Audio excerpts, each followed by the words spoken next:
Good morning, Spiritual Life Center. Welcome to the SLC Sunday Experience. As usual, we are so glad that you're here with us, with your shining faces in the right place. Isn't that right, Ann? That's right. At the right time, just where you are meant to be, whether you're live streaming or here in person.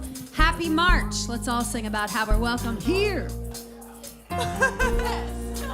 I'm going to keep talking a little bit more. Here we go. Right now. I'm in the right place at the right time.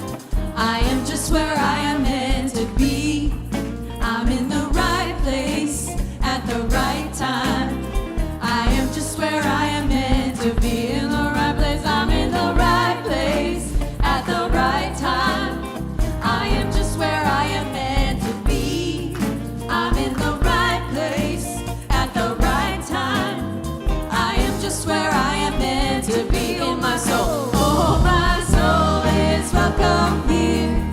Oh my soul is welcome here. And I am getting the message loud and clear. My soul is welcome here. How to uncover the spiritual self is the talk today. Deborah's doing the meditation. You're in for a treat. I'm in the right place at the right time, right time. I am just where I am meant to be. I'm in the right place at the right time, right time. I am just where I am meant to be.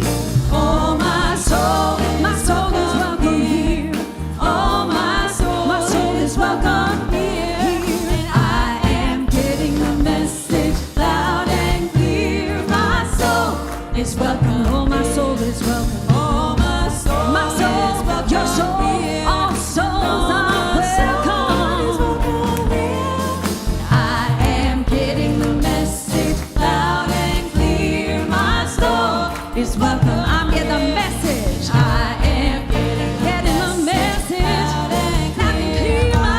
My soul is welcome here. My soul is welcome here. Yes, it is. My soul is welcome. You know that you're welcome. My soul is welcome. Everybody's welcome. My soul is welcome. Oh, my soul is welcome here. My soul is welcome here. My soul is welcome here. My soul is welcome. I am getting the message loud and clear. My soul is welcome.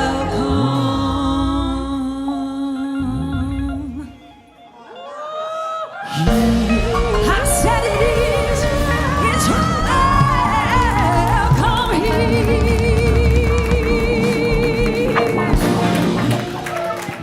All righty.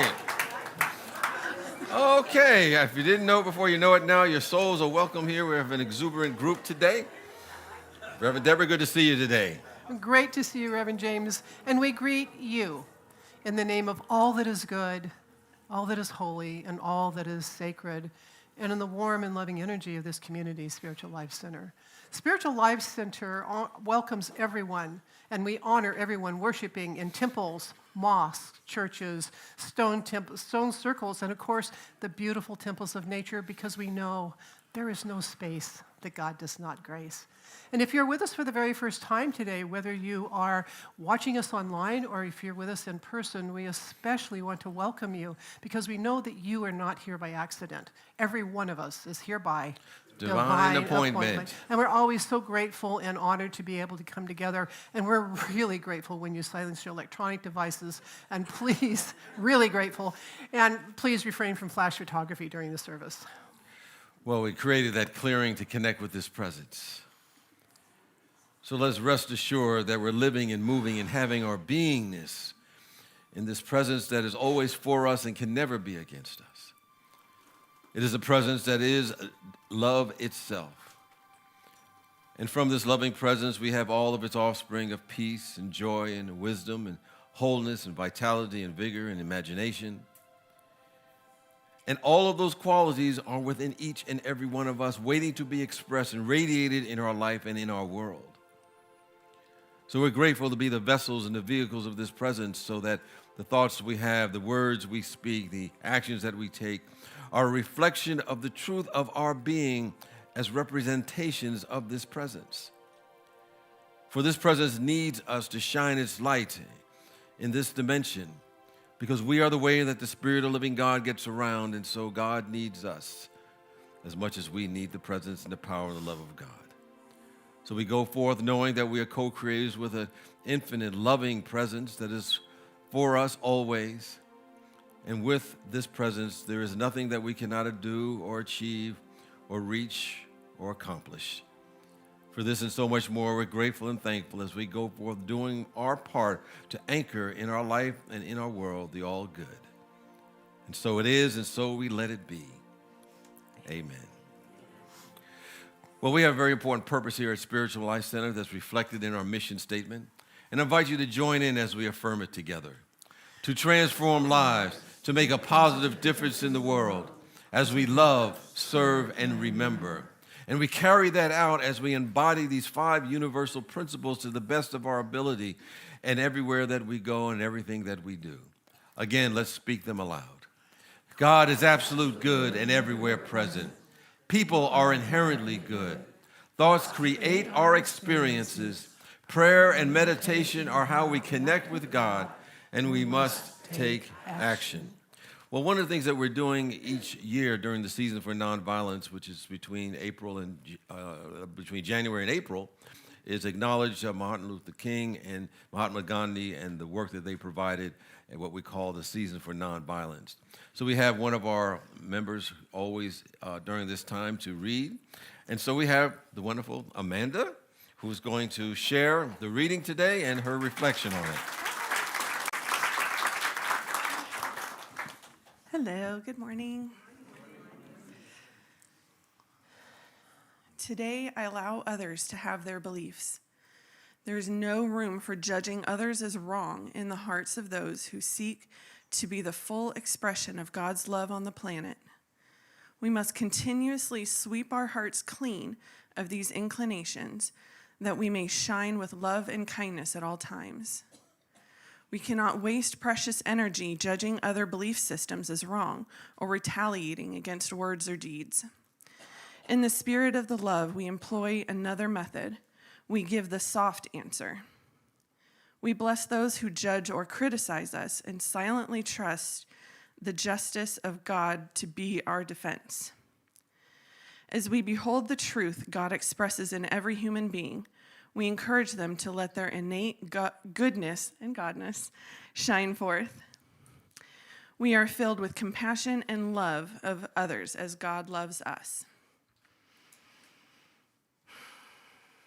I've grown up in Unity since I was about 6 months old, on up through YOU, and had a blast. Unity has taught me so much. I was blessed to have a head start in my young life, understanding the importance of accepting everyone, no exceptions. YOU especially reinforced this in me.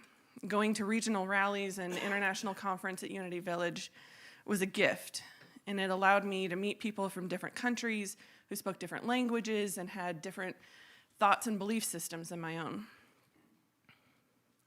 Having said that, sometimes when you leave home, and in my case, to join the military and see the world and experience things, you forget those lessons. Sometimes it can be easy to fall into societal norms of judging those that are different from you or disagree with you. My time in the military once again exposed me to different people from many different walks of life. When I deployed to Baghdad, Iraq, I had no clue what to expect. But I was excited to see new parts of the world and experience a new culture. I was a little scared because it was a hot spot at the time, but I was more excited to see new things and meet new people than I was worried about what I was walking into. I had an opportunity to join a women's group led by our chaplain at the time while I was there. We would visit some of the local families that were living on base for safety reasons, and we would meet with the women while the men were at work. We were there to teach them English, but quite honestly, I think we learned much more from them than they did from us. We didn't teach them much English because, to our surprise, all they were interested in hearing about was Justin Bieber. Truly.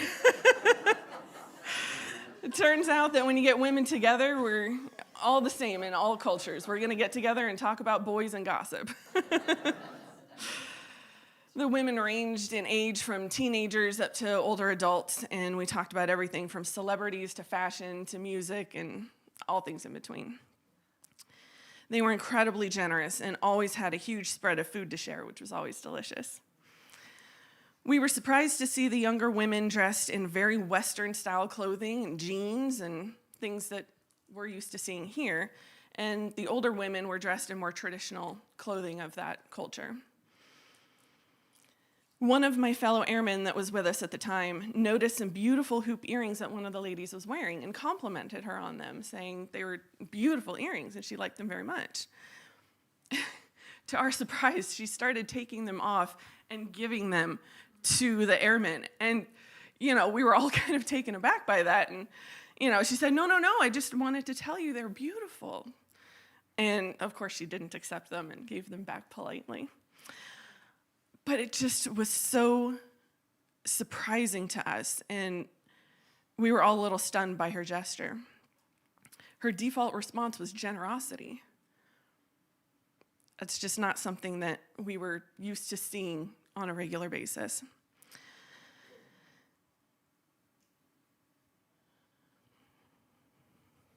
From everything we saw on the news and everything we heard about the country and the people over there, generosity was not something that was spoken. And we learned something that day.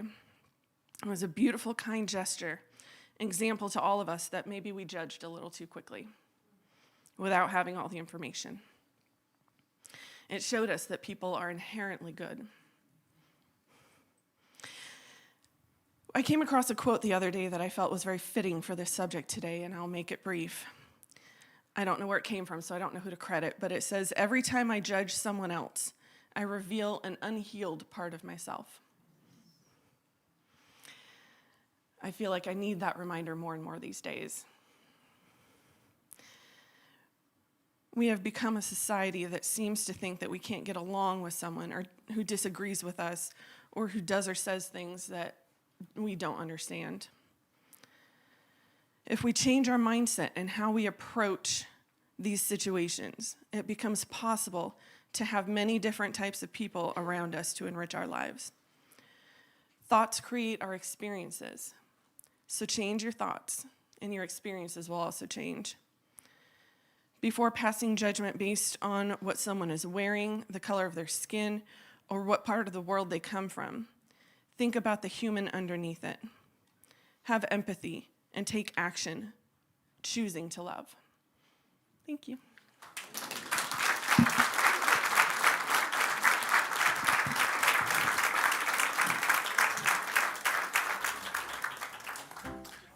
Any birthdays for the month of March, we invite you to stand. We're going to give you your acknowledgments to the March folks. Birthday to ya. Happy birthday to ya. Happy birthday. Happy birthday. Happy birthday, corner. Happy birthday. Happy birthday. 81st. Happy birthday. Happy birthday to ya. Happy birthday to ya. Happy birthday. Happy birthday to ya.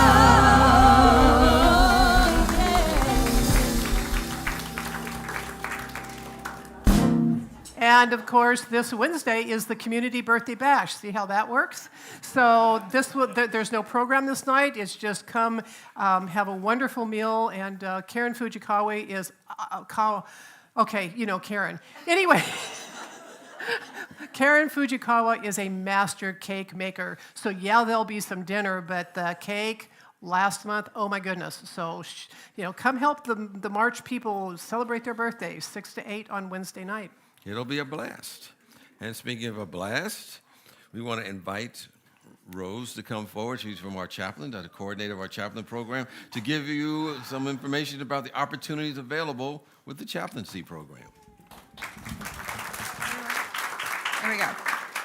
Hi, everyone. I'm Rose, if we haven't already met. And speaking of cake, Karen is one of our chaplains. And let me tell you, friends, our potlucks are top notch. So now I'm going to ask 2 questions today. The first one is, what does it mean when we pray with you? Is it about the prayer, or is it about holding sacred space? When we are holding sacred space for others, we're willing to walk alongside you in the stage of life that you're in, whatever journey you're on at the moment. As chaplains, we don't judge. We make sure that you feel safe, that you feel heard, that you feel respected, you feel appreciated. We pray with you and letting go of our need as chaplains to impact the outcome. When we're holding space for you, we are opening our hearts, we are offering unconditional support, and we are letting go of our judgment and control. And the second part of this is, every Sunday you've seen me or another chaplain stand up here toward the end of the service and we're holding a box. And you may wonder, what's in the box? What happens to the box? Where do the prayers go?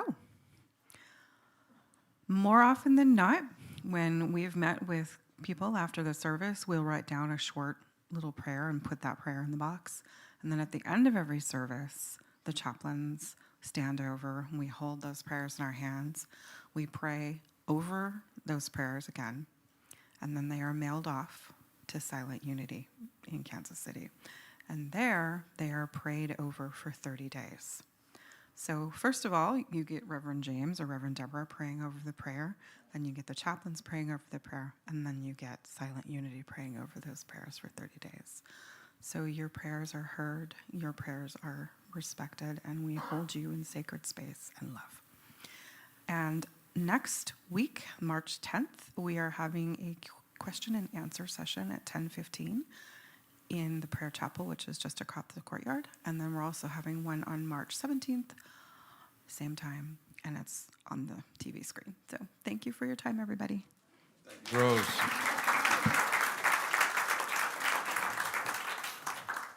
And now, one other area that you can be of sacred service is our Board of Trustees. We have one of our former board members, a longtime member of Spiritual Life Center, coming forth. Here's George Piper.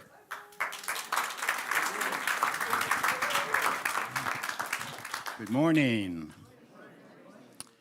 You know, I did this at the 9 o'clock service, and I must say, you guys are a lot more fun.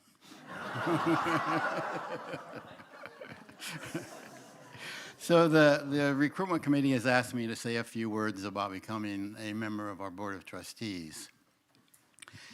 And as a member, you will be giving probably the most significant gift that you may ever be giving in your life. Along with that, you will be receiving maybe the most significant gift that you've ever received in your life. All the while, still developing a level of community and individual consciousness that will allow us to survive. Because as a member, you have the opportunity to perform duties and responsibilities and to address challenges with resolutions that will help develop a consciousness for our spiritual cooperative that is in alignment with our mission of transforming lives. You will be authentically giving a gift, a great gift to our community. What do you receive? I'm going to reflect on myself during the time that I was on the board. I came to realize that not only was I giving a great gift to our community, I was giving a great gift to myself.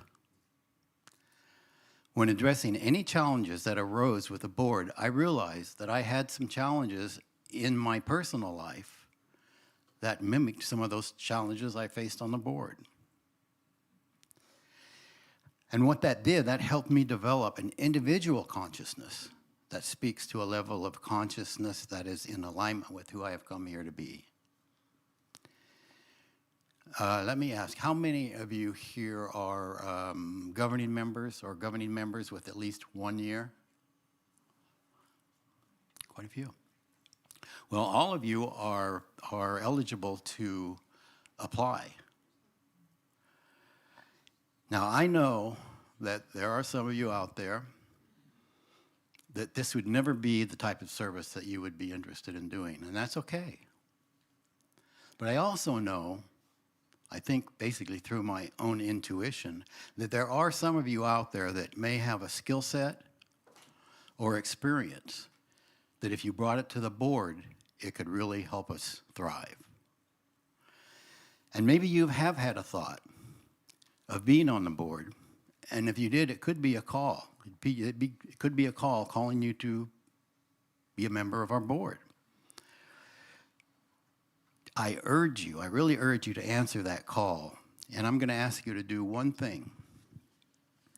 Whatever it is that you do to get quiet,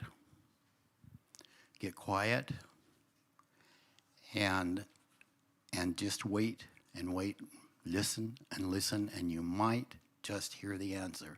You might do that more than once.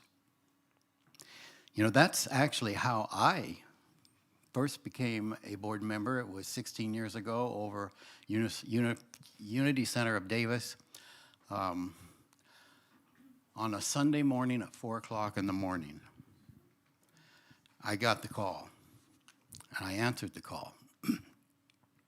And it was the Sunday that was the very last day to be able to apply. But I did. And I think it was probably one of the most significant calls that I have ever answered. So I'm limited to 5 minutes up here, and I'm probably close to that. So, and I know you fooled me. You're not back here. You're supposed to be behind me. Yeah, at the first service, she was standing behind me, and I said, right here is our sergeant at arms and in charge of timing. She gave me 5 minutes, so I got to get out of here. But anyway, I just hope maybe I've inspired a little bit, maybe stirred some curiosity. If you have any questions at all about anything that I have said up here, come to me. I'll be happy to explain anything that might have been confusing. But also out in the courtyard, there's a table.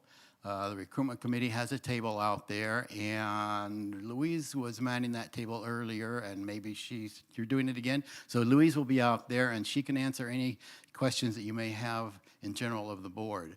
Also, on March 17th, St. Patrick's Day, Diane's birthday.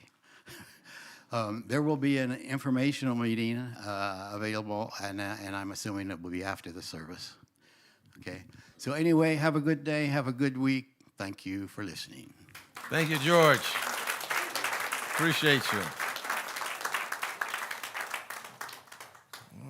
Okay.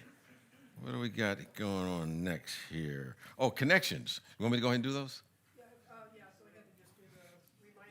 Oh, yeah, just remind, we have a lot of stuff. Oh, yeah, first of all, next week, we change the time. Spring forward as it goes. So we're going to lose an hour. And, you know, inevitably, even though we make this announcement, next week, someone will be coming around 10 o'clock, well, around 12 o'clock, and say, why is everybody leaving? Well, that's because we had started an hour earlier than this week. So anyway, just to remind you to put in your calendar that the time goes forward next week. Also, we have a number of activities that take place at Spiritual Life Center, help transform our lives. You can check our weekly small group and other offerings. All the happenings are on our website. You can check out our bulletin board that's in the courtyard that lets you know what's going on, or go to our hub that also can give you information about all the things that take place at Spiritual Life Center to connect with people and to make a positive difference in your life and ultimately where you can make a difference in our world. And speaking of connections, we don't have to wait till something special happens to connect with another person. We can do so right here, right now. So I invite you to turn to a friend or a neighbor or a friend to be, and in a manner that feels comfortable for you, just say, you are marvelous and glad you are here.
And we invite you to stay standing and join us in singing a brand new group song.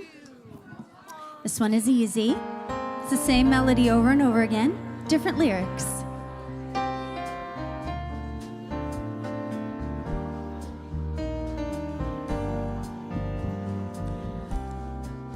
I am revealing heaven on earth. Please join us in singing.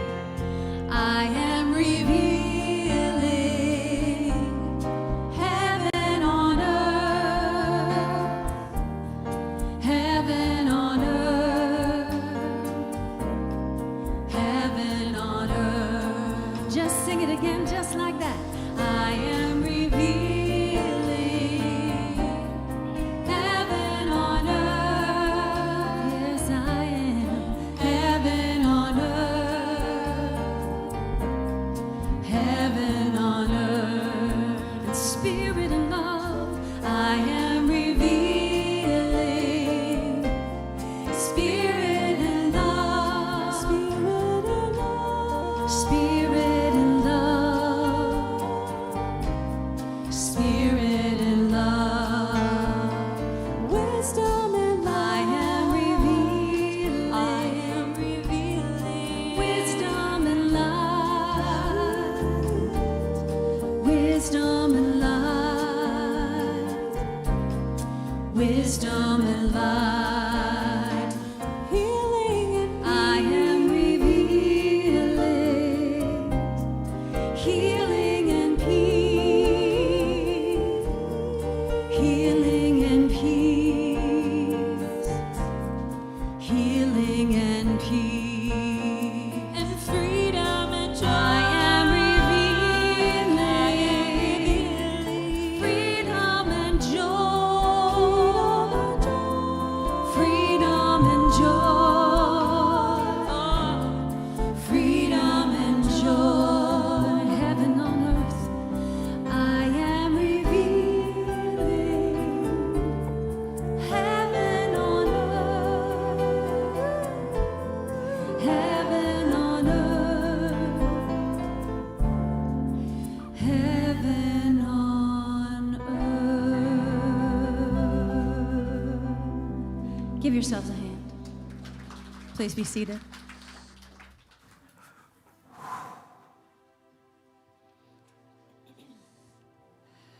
I invite us now to all take a nice deep breath together. And we're going to speak out loud our vision statement.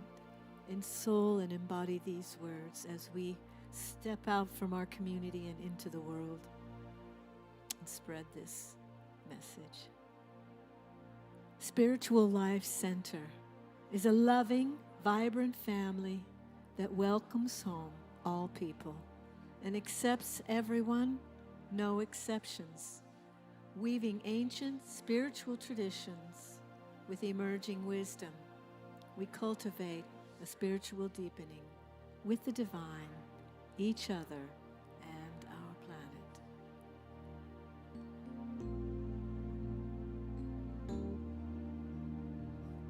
And now in preparation for meditation, I invite you to take a nice deep breath. We're very blessed today to hear and sing two of Paula's songs. This is one of my favorite meditation chants. All is as it should be. I mirror you, you mirror me. Wouldn't that be amazing if we always knew that all is as it should be?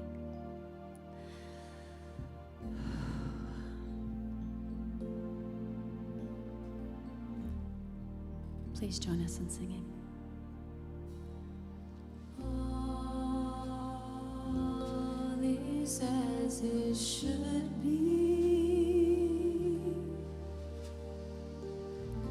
I mirror you, you mirror me, and all the pain and struggling, only lessons in how to be free.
My experience is up to me. As we move into this quiet time, take a deep breath deep into your heart and let it go. And then breathe naturally and shift your focus to your heart space. And imagine a tiny point of light floating just above and behind your physical heart. You recognize this as the divine spark that lives within each one of us. But it is so small. And you wonder how that tiny spark can have any effect on you or the outer world. As you come closer to this inner light, you ask the spark. You say, "You seem so small, trapped in this body. What use can we be?" As you address it, the light, your spark, becomes brighter and brighter, lifting you up and up until you find yourself gliding through a night sky. The stars and moon glimmer. All is calm and quiet. And you float and drift in safety and contentment until ahead of you a small light appears. And so you begin to move toward it. As you come closer, you see an open-sided temple made of onyx. And inside you can see a flame burning. And all around you now, hundreds of tiny sparks of light travel toward the temple and enter it. And you realize that in this moment, you too are one of those specks of light. And so you move into the stream of lights and glide into the temple. In the center of the temple burns an enormous single flame. It is clean, pure, and holy. It is the eternal flame.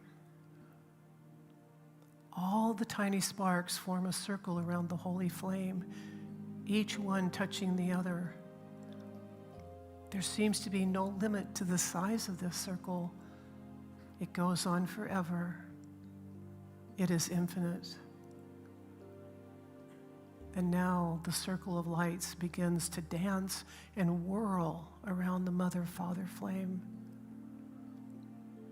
As the circle rotates, the divine flame expands, moving up and out until the entire circle is engulfed. And each tiny spark is ignited and enlivened. There are no more tiny sparks, but one bright burning circle of love and compassion joined with the one holy flame. Give yourself over to this divine dance of love and compassion. Celebrate that part of you that is more powerful than you ever imagined, and give thanks for being a divine spark in the silence.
renewed. You know who you are. Now take a breath and begin to return to your human form. And as you re-enter your body, receive this blessing. Oh, my beloved, the divine spark burns within each of you. The divine spark is you. It is eternal. The dance of love and compassion fueled by the divine flame is eternal. Your spark may feel small, but it is the essence of who you are, a divine, eternal being. When your soul burns with love and compassion, you bring infinite blessings to your world. Remember this, always.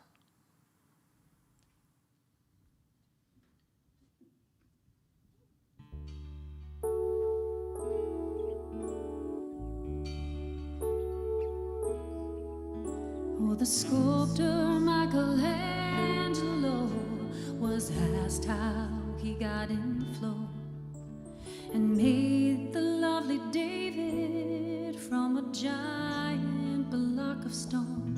He said, well, he was in there waiting. My job was simply excavating.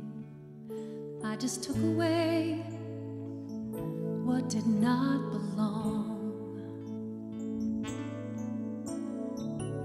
And I know somewhere not so deep inside of me lives that perfect soul that I was meant to be. Let me be the way I was created. Let me find a pure and simple heart. I'll chip away all jealousy and hatred and reveal God's perfect work of art.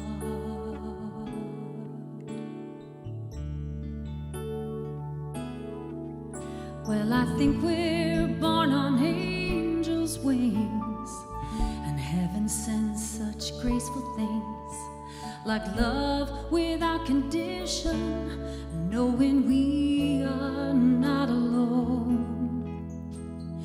Then descends the soul's dark night, shadows come and block the light, and as the years go by, we turn to stone.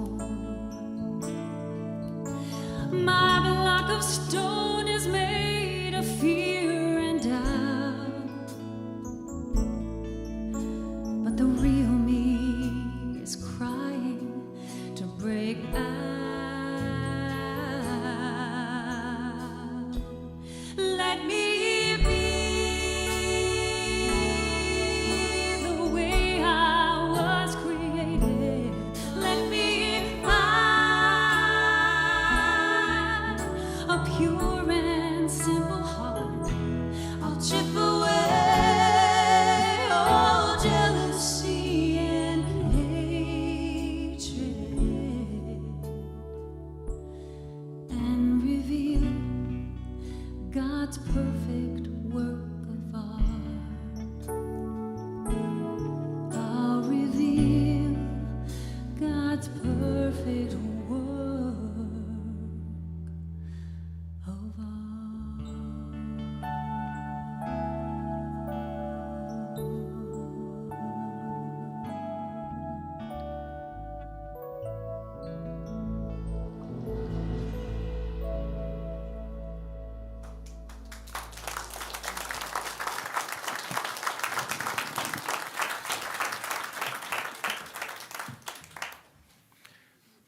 Well, thank you, Anne, Lurie, Soul Light Connection, for revealing God's perfect work of art through music.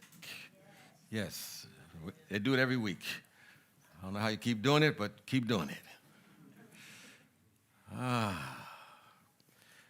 few months ago, I got an email from, I guess, the chair of my college reunion committee to remind us about getting our information in, that we needed to write about, and just reminding us it was our 50th reunion.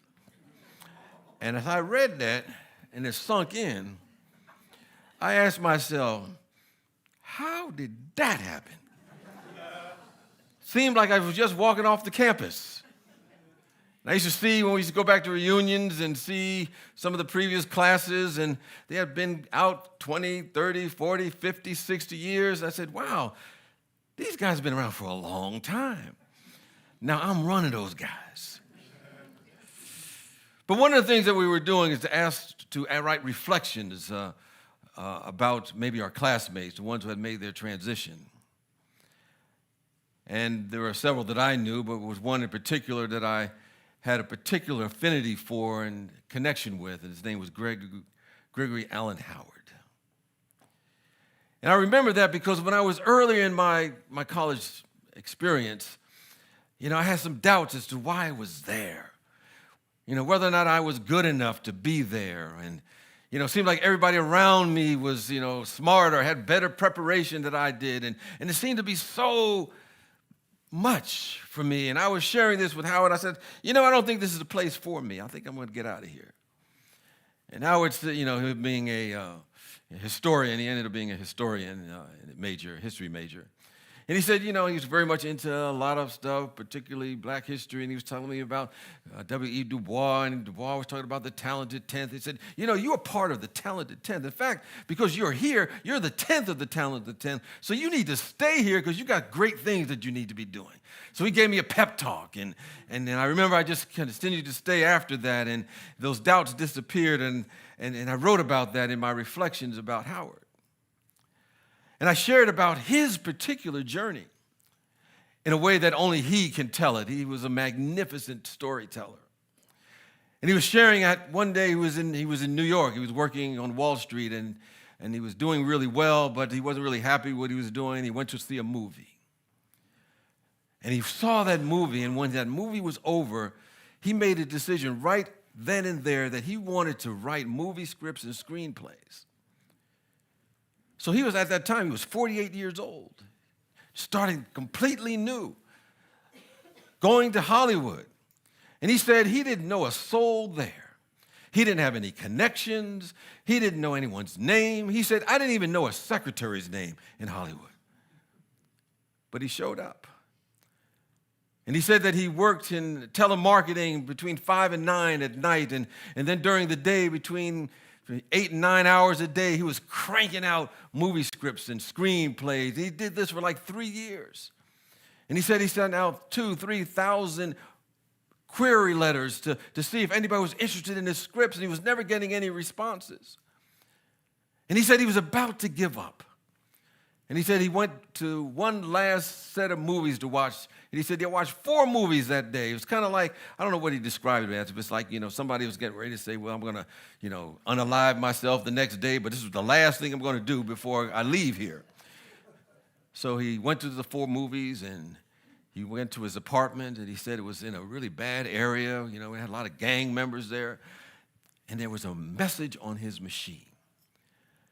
And on the machine, there was a message from a script reader. And the script reader said, I've been reading some of your stuff. It's good stuff. Let's talk. And so, to make a long story short, one of the screenplays that he had written was for the movie Remember the Titans. And it's one of the top sports movies of all time. He also, wrote a movie, a script for Ali, Muhammad Ali, called Ali. And he was also, I think, who was in that movie? I can't remember who played. Will Smith played Ali, and he wrote the script, co-script of Harriet, about Harriet Tubman, and a number of plays. Anyway, Greg lived an amazing life. And every time I think about Greg and how he said, we're here to be amazing, I think of that song that said, amazing, amazing, you are here to do amazing things. I don't know all the words, but anyway, I remember that part. I think we're here to all do amazing things in some way. And I think we do that. I believe we do that when we begin to uncover our spiritual self, our true self. Because each of us are unique, unrepeatable expressions of the Spirit of the living God. There's no other persons like you or me at all. The mold was thrown away.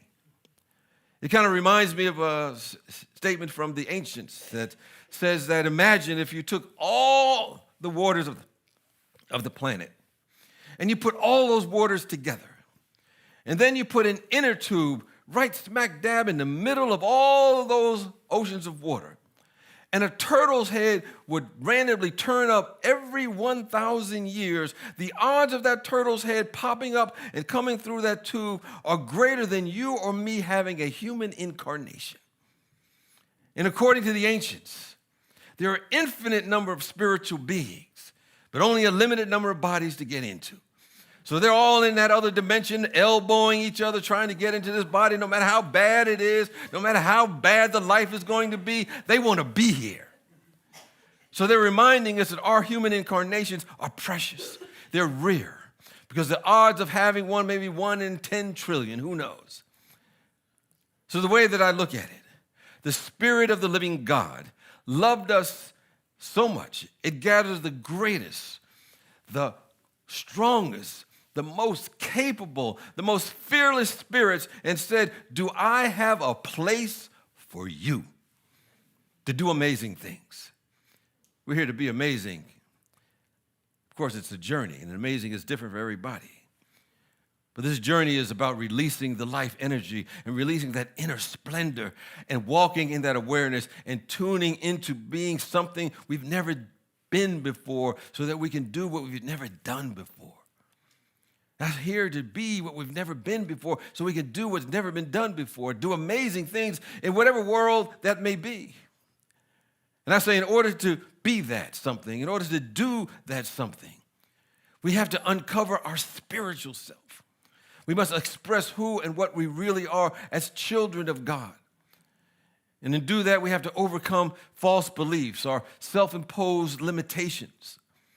You know, I was thinking about Greg, and he was talking about, going to Hollywood and how people were telling him, at his age, it's never going to happen. He was willing to go into the unknown. He didn't have any names of any connections at all. He didn't know anybody in his family that did that work, but he was guided to do what he was here to do.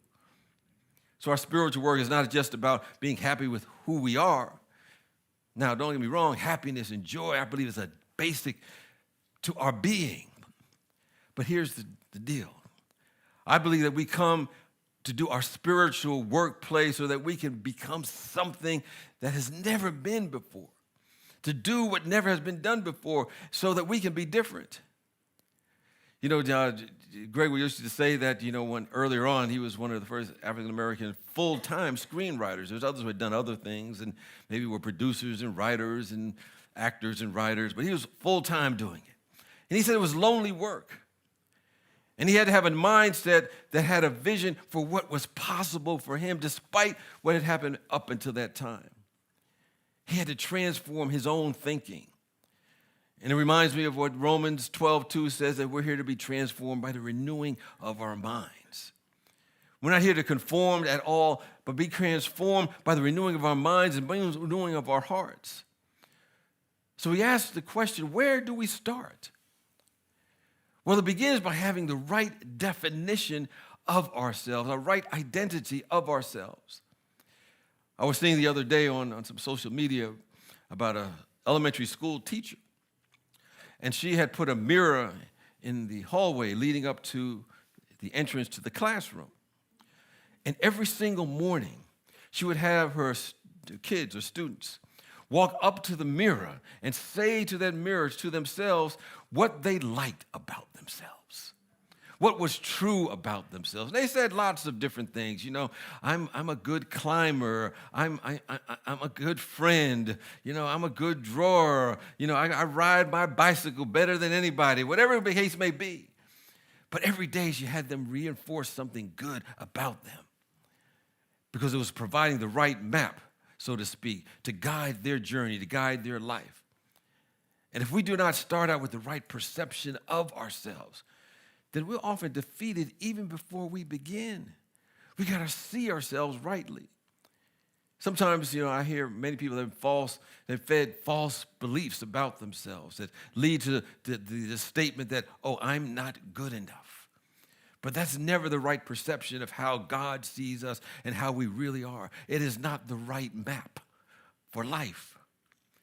I remember when, before that, I guess they had Google Maps, they had other guiding thing when they first came out to help you get around. I just remember, I don't know if I remember, I used to get around, you had to have a map. I mean, a real map. Know how to read that thing and how to get around from place to place. But anyway, things advance. But I remember one time I had one of these devices, the Google Maps that show you around, and it was telling me where to go, and I was trying to get to this particular store, and I ended up in a place that was nothing but a deserted lot. There was nothing there. And I realized as I looked back that I had put in the wrong address. And I say that because I don't care how good the directions may be. If it's based upon wrong information, it's not going to get me where I want to go. And I think the same thing about life. If we don't have the right information about us, about ourselves, that we're not going to fulfill our destiny as expressions of the presence of God. As people know, a part of my story that in my early life, I had my own addictions, and I ended up going to a rehab center. And there was a gentleman there who was a counselor. His name was Ralph Malloy. I never forget him. And I was sharing my tales of woe and all that was going through in my life and, why me kind of sort of thing. And he knew about my story and my background, and he would just pose a question. And he said, just consider this. Maybe you might have seen yourself as abandoned and therefore unworthy, and maybe not consciously, but unconsciously on some level you began to accept that about yourself. That's all. Don't have to say it's true, just something to consider. And of course, I contemplated that. I looked at that and realized that I had created a vision for myself that was not true. And I created a self-fulfilling prophecy. And I realized that the moment that you and I or anyone accepts a belief that we are not who we truly are in the mind of God, we separate ourselves from this presence. And we begin to act from that falsehood. We carry ourselves that way and become open to thoughts that roll through and then become our experiences. But each of us are unique, unrepeatable, magnificent expressions of the Spirit of the living God right here, right now. And so we have to begin to release those things that are not true. And so there are some things that we can begin to practice to activate the truth of our being. In Philippians, third chapter, 13th verse, it says, forgetting those things which are behind and reaching forth unto those things which are before us. And as I thought about that, I remember one time I had left town, and sometimes you drive through certain streets and you see some men, sometimes women, working on the street, repairing the roads, and I always see that happening, and sometimes I wonder, are they really repairing the roads, or are they putting more potholes out there? But anyway. Anyway, I was watching these guys. They were watching it, and you could see they had their instruments, and they were about to come down and kind of break up the concrete to put in some more, I imagine. And I remember I came back a week or two later. I saw the same guys in the same place doing the exact same thing. They were just going on the downstroke, like they had just been repeating the same thing over and over again. So the point is this, too, is that there is a point. We don't want our past. We don't want our conversations about our past to become our future experience. So many times we may have conversations in our head about our past, what has happened to us, what it meant to us, and all those particulars about it, and all the ramifications, and all the ways we have coped and defended ourselves because of what has happened in the past. And what has a tendency to happen? The conversation, the story about our past, or how things have always been, become our future experience. That's primarily because we're not allowing the gifts of God to come into our life. You know, as I thought about my friend Gray, with some people say nobody started out your age to succeed in Hollywood. Well, he did not go to that past conversations that individuals had to determine what his life was going to be. That would be accepting a belief that someone has placed on us as being the truth. And when we capture God's idea of us, we become new, we become different. We allow the expression of the Spirit to take us over, and we stop the old story. So we want to hear this statement and let it sink into our awareness that you're familiar with, and that's this. Don't believe everything that passes through your mind. We have no idea where those thoughts may have come from. They may have come through some mind that has no enlightenment at all, and we picked it up as our own. We want that to sink in. It's an old metaphysical axiom that we see from time to time on a bumper sticker that says, in another way, don't believe every thought that you think. We're talking about words ringing in our head that we have accepted as truth, but has nothing to do with the amazing beings that we are. Words like, how come I'm not enough? Why can't I be happy? What if I'm not good enough? What if they reject me? Don't believe everything that you think, everything that runs through your mind. That may be an opinion that came from someone else. It may be some propaganda, a lie. Don't believe it just because it's moving through your awareness. We must be able to discern whether this is real or fake belief, whether it's a false perception from the past or whether it's coming from spirit. We want to ask, does it carry love? Does it carry kindness? Does it carry spiritual growth and development? Does it carry generosity and love and givingness of the heart? If those thoughts are not the quality of God, if they're not amazing qualities, fire them. Let them go. You're released, you're fired. Because we uncover our spiritual power. As we begin to do that, we realize that every thought that we think is a seed pod for our future experience. And if we're rushing headlong into our future based upon our past, all that we're doing is becoming a self-fulfilling prophecy of what has already happened in the past. It has nothing to do about being the greatest we can be. We may just become, a different model and make, but it'll be the same old stuff if we're not willing to fire those thoughts. And that's why I think when we look at the word from Apostle Paul, it says, die daily. We're here to learn how to die daily, not physically die, but to let go of those things that no longer serve us. Let them die. For here's the thing. All spiritual growth is about letting go of something. As we heard that song that Larry and Ann was singing. See what happens when you be out of college for 50 years? We're singing about Michelangelo. And they were asking him about how does he do those great sculptures? Where does it come from? He says, it's already in the stone. All I'm doing is removing all the other stuff to get to the sculpture that is already there. So we need to die daily, to let go of that which does not serve us, does not allow us to reveal the truth of who we are. I think as a spiritual family, as a global family, we must become something we have never been before in order to do something we've never done before, particularly in these times. When you look at the world of appearances and all the things that are going on, the political divide, the cultural clashes, the conflicts and wars, as we look around and see all the wars going on, we see so many things. We know that anytime you have a war on anything, it's just going to amplify and proliferate that which we're giving war on. We must totally give up the concept of having war on anything and begin to open up ourselves to an entirely different possibility, and so that we end up not creating the very thing that we do not want to see. So as we contemplate our individual and global past, we want to fire many of those stories about the past that have set up the future based upon that past.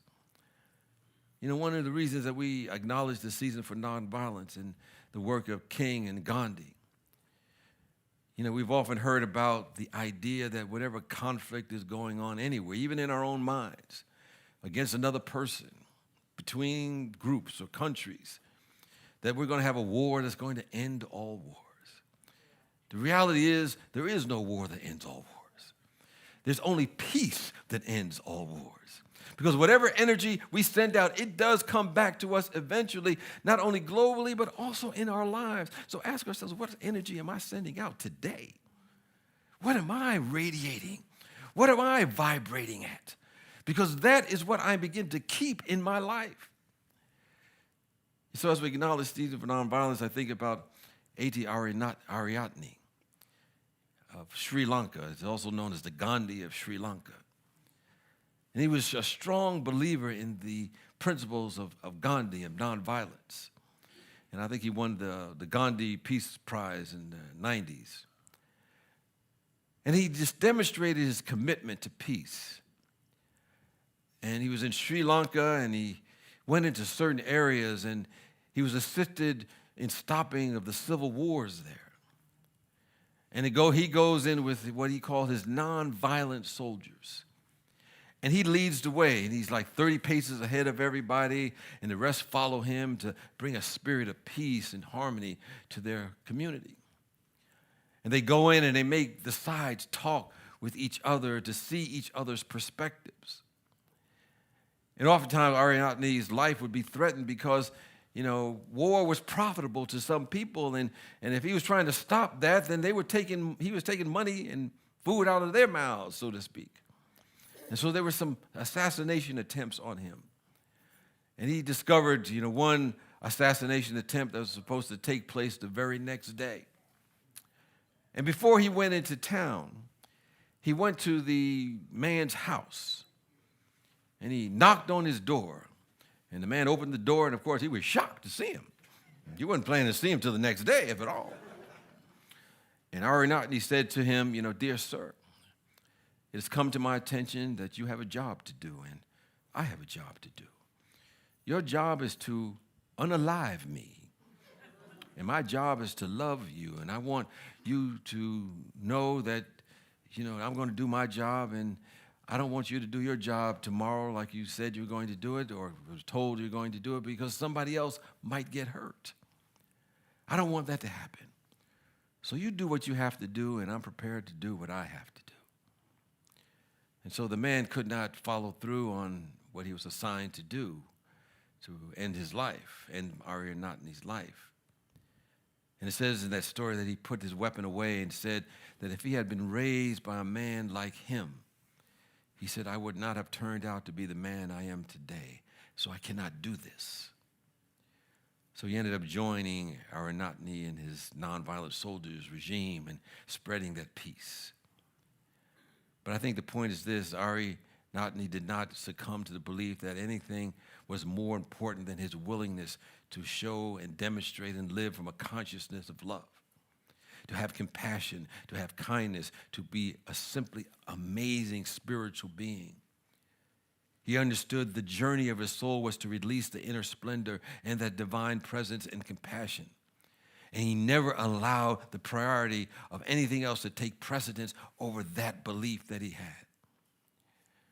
You know, there's a statement that I remind myself of from time to time that I got from a spiritual teacher that said, "You see what you aim at.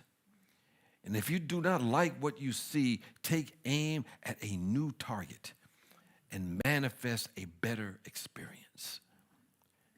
I always think about it, imagine if everyone would redirect their energy from conflict to peace, from hate to love, from separateness to a realization of our oneness. Oh, how the consciousness of our planet, of our communities, even of ourselves would shift. As we have a different energy and a focus of our energy, we will have a different experience because energy flows as our attention goes or where our attention goes. And as we go on this journey of uncovering our spiritual self, we turn our attention to our true identity as spiritual beings. And as we do that, we transform our life and everything around us in ways beyond our imagination. But it starts with us. You know, we sing that song, let there be peace on earth, let it begin with me. That is so true in so many areas. As I looked at that video of the young kids saying those affirmations about themselves, to themselves, something within them was changing, and that will spread out to even more of the world if we start with where we are.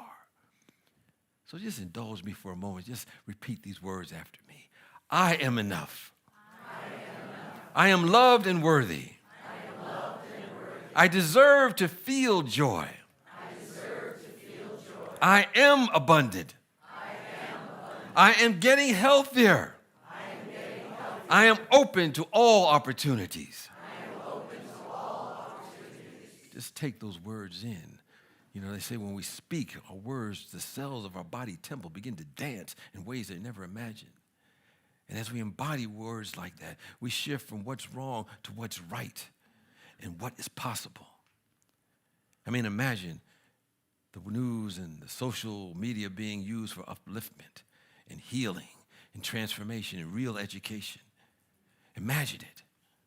Imagine we don't want to get rid of technology. We want to spiritualize it. Imagine the consciousness of upliftment being the content of what we see online or what we see on television. And consider this. Everyone, I'm sure here, knows someone may have been diagnosed with what they call the incurable disease, but through prayer, something happened. And everybody listening or watching this has at least one person that they know that has had this experience where some sort of healing took place. And what if the news that we saw every day, people who had so-called incurable diseases, but they kept on healing themselves, people with insurmountable obstacles, but through the gifts of spirit, they kept surmounting those obstacles. The gifts of kindness and love and forgiveness began to take place. What if you read and read and all of the headlines that said something to the effect as an introduction, amazing things that happened today? What would happen? We would begin to step into the awareness that all things are possible. That's what would happen in our consciousness and our awareness. The cynic within us would begin to die from a lack of attention. Just as an aside, somebody told me if you ever have somebody in your house that you're trying to get rid of, just empty up all the refrigerators. They'll leave. Anyway, just a tip. Oh. Anyway, as I close, I just know that there was a man who had passed on and made his transition. And he went to the proverbial heaven. And he got there, and he was shown around by St. Peter. As I like to say in these stories, it's always St. Peter. I don't ever hear about any of the other saints. But anyway, St. Peter must have paid somebody off, but he's always there. And the man saw all of these boxes in the rooms that he passed by, but did not go in. And the man asked St. Peter if he could go into one of those rooms, and St. Peter said, well, you don't want to go in there with all those boxes. They are for the people who are there. And the man asked, well, do they have a box for me? And St. Peter said, well, yeah. And after being badgered so much by the man, he finally relented, let the man go into the room. And the man got in there. And he looks for his box. And the boxes are all organized and alphabetized. And he finds his box, and it's beautiful. It has a purple ribbon wrapped around it. And he opens the box. And then St. Peter hears this groan from the man, because the man looked inside the box, and what was in there were all the blessings that God was ready to give him. But he had put such a limitation and ceiling on himself, he never received the gifts that Spirit had for him. I think right now, God, the force, the universe, whatever we want to call it, has something amazing for us, individually and collectively. And it will happen when we take that soul's journey step by step, thought by thought, spiritual emotion by spiritual emotion. Eventually, the transformation is complete, and unspeakable joy and glory and peace are promised to those willing to take that journey to develop their spiritual self. They will exude the consciousness of this presence. I believe this is our commission. This is our charge. This is why we are here, to unleash the spiritual self. Let's do it. Peace and blessings to you.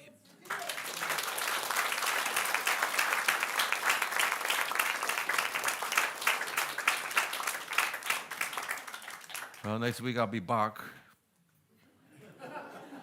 Somebody said it's supposed to be back, but Arnold said it's back. Talking about why is this happening to me, or as one author said, why is this happening to me again? So we take a look at that, look at the story of Job and how we can apply that into our life. If you want prayer after the service, the prayer chaplains are available to pray with you, as Rose indicated. They're wearing the white stoles, and if you want some prayer going through or growing through something, they're available to pray with you. Or if you have something you just want to pray over that's joyful, you can do that too. We can examine, we can just now look at that prayer and joyfully expand the joy in your life. So you don't have to wait till it's a problem to pray. If the newcomers are online, would like to stay in contact with Spiritual Life Center, know what's happening, you can fill out a welcome card online. And for those who are here for the first time, I'd like you to raise your hand. Any first-timers here today? Anyone here for the first time? Yes, keep your hand up like, thank you so much for being here. We're going to hand you out a card if you'd like to fill out to know what's happening at Spiritual Life Center. And if you wear the purple ribbon, you get a Spiritual Life Center greeting from one of our friends or members of Spiritual Life Center, and know that we love you, we appreciate you, and we behold the magnificence that you are. For those who are online who would like to give to Spiritual Life Center, you can do so by texting SLC Love to 44321. That's SLC Love to 44321. Or you can go to our website, slcworld.org, click the Donate tab, and give in other ways, including by mail. And if you're watching online, particularly YouTube, just like and subscribe or share with someone else, because it expands it to more people knowing about these teachings and using them in their life. So we thank you and we appreciate you. For those who are here today would like to give, we just invite you to take your gift or your offering and symbolically raise it to the heavens, which is ever expanding good. And also, if you've already given electronically or by electronic funds transfer or by mail, know that you are in the flow of a principle that says whatever you give out, it does come back. And as they say, we can never outgive the presence and the power and the love of God. So the more we give, the more comes back to us in ways we never imagined and from directions we never thought of. And so with that, I invite you to join in as we affirm our offertory blessing together. Divine love, as me, blesses and multiplies all that I am, all that I have, and all that I circulate. Thank you, God.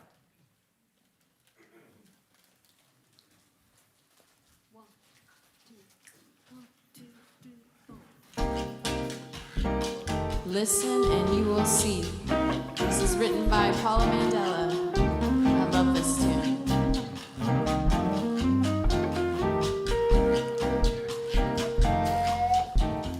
When troubles are persistent and I just keep resisting, I tell myself to face it, embrace it. Don't judge or try to erase it. Listen to your higher power telling you. Surround your heart with the breath of love. Holding up all right. Guidance from above. On the earth, firmly plant your feet. Living your life originally. Now I get back the healing resides inside my feeling. I tell myself, believe it, receive it. This good, you're sure to achieve it. Listen to your higher power telling you, telling you. Surround your heart with the breath of love. Receive the guidance from above. On the earth, firmly plant your feet. Living your life originally.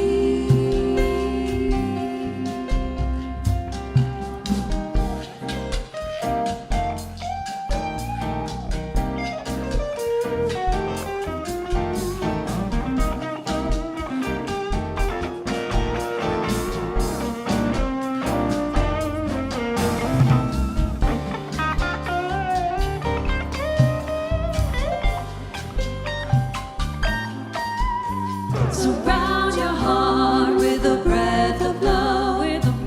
Receive the guidance from above. On the earth, humbly plant your feet.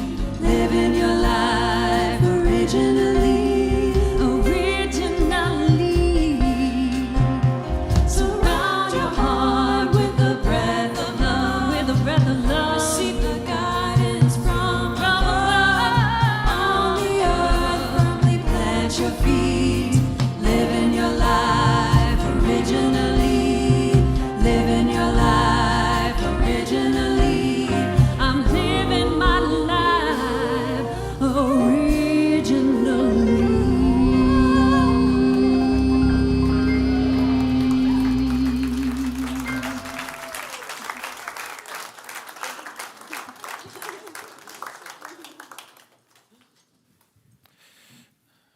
Living our lives originally, as we're meant to be, our true selves.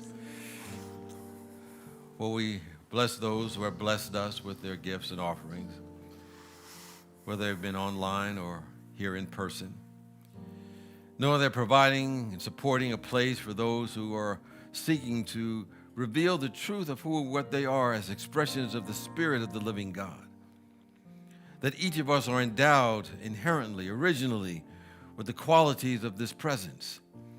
And our task is to remove any and everything that may block or hinder the realization of this truth. This is our work and why we are here. So we indeed bless those who are providing and helping provide a place for those who desire to do this, knowing it's going to uplift not only those individuals, but make a difference in their communities, their families, and ultimately on the very planet in which we live. We also bless those who have left their prayers in the prayer box. For we recognize that we all have challenges in our life from time to time, in which we no longer can rely on our own understanding, our own willpower, our own know-how. But we know there's a presence that we can lean on that has the answer even before we know what the question is, before we know what the prayer request is. For us, that statement goes, before they call, I already have answered you. So it doesn't matter what the challenge may be. There's a divine and perfect spiritual solution waiting to be expressed through and as us to either help us learn or to grow. So we're grateful for the opportunity to let God be God through us. We let this presence be expressed through us and in our world. And we know that no matter how big the seeming challenge is, the problem is, whatever we're facing in the circumstances of the world, we never talk to the Spirit of God and tell them how big the problems are. We rather tell them how big our God is, because God is more powerful than any circumstance. So we go forth with this awareness, recognizing this presence is having our back always. And so with this and so much more, we're grateful and thankful. And we say so in the name and the nature of the Spirit of the living God that dwells within each and every one of us. So it is, and so we let it be. Amen. Let us sing our peace song. Wait, the light. I just want to make sure that everybody's paying attention. That's all. Let's say our prayer for protection now. The light of God surrounds us. I am the light of God. The love of God enfolds us. I am the love of God. The power of God protects us. I am the power of God. The presence of God watches over us. I am the presence of God. Wherever we are, God is, I am, and all is well. Now let's sing our peace song. Rev James, it's been my experience that there's always somebody paying attention. Yes, and I know. They will let you know. Yeah, oh, yeah, I do know that. All right, here we go. Come on. Let there be peace on earth, and let it begin with me. Let there be peace on earth, the peace that was meant to be. With God as creator,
Blessings to you. Have a great day, great week.